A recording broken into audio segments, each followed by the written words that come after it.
Hello everybody, this is Ogre Boy, and I'm going to be doing my review for the 1981 movie Friday the 13th Part 2. This movie is directed by Steve Miner and written by Ron Kurz, and this time it follows a new group of counselors who are at a camp that's on the same grounds as Camp Crystal Lake, but it's across the lake from it, and in this movie, the counselors start getting killed off one by one by Jason Voorhees and everything. This is a pretty good sequel. I think the characters in this are a lot better than they were in the first movie and everything, and everything in the cast is really good. Amy Steele plays the final girl, Jenny.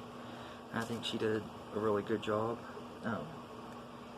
John Fury plays Paul, who's the one that's doing the leader of the counselor training at the camp, and he's also Jenny's boyfriend, and I think he did a pretty good job too.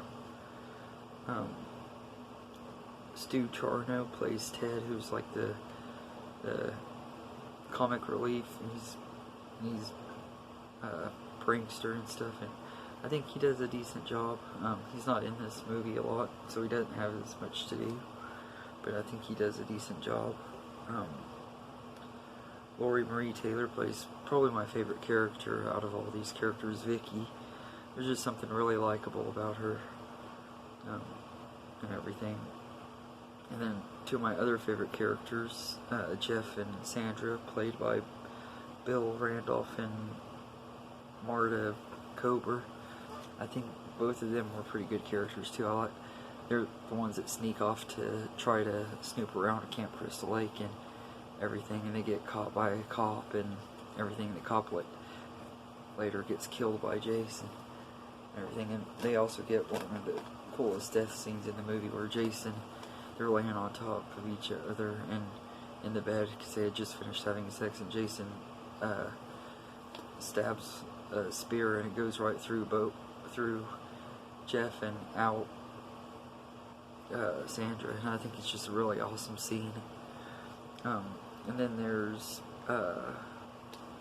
Mark, who's in a wheelchair. He gets a machete to the face and starts flying down the stairs. I thought that was a pretty cool kill too.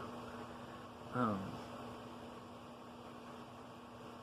then Kristen Barker plays Terry. She gets an off-screen kill, so her kill to me wasn't all that great. But most of the kills in this are really good. I don't think this is, like I said, this isn't my most favorite in the franchise, but it is still really good and everything, and it's a really good sequel. Steve Dash is awesome as Jason, and everything. Jason's also played briefly by Warrington Gillett at the end of the movie when they show him without his mask, and he didn't really get enough time to see him as Jason to really know how good he was gonna do, but they did a really great job with the makeup and stuff on making him really funky looking, because that dude is really ugly. But Jason, I mean, not the actor, because I don't know what Warrington Gillett looks like, but Steve Dash just was really great as Jason. I mean, he's not my most favorite person to play him, but he does do a good job, and everything. So, but yeah, all these characters are a lot more likable and stuff than the first movie. They seem to have a little bit more of a personality than the first movie did, and everything. And the kills in this are pretty good. They're not quite as brutal and violent as the first movie's was, and everything, because the first movie was like one of the first of its kind, I think, and everything. This one, the MPAA was kind of strict on the violence in this movie, so you could kind of tell that some of the kills would have been a lot cooler had they not been so tough on them, but there were still some pretty good kills though. The cinematography by Peter Stein is pretty good, like a lot like the first one. I love how the camp setting and the way it makes the woods feel creepy and the atmosphere and stuff. It just, I think it works really good in this movie and everything.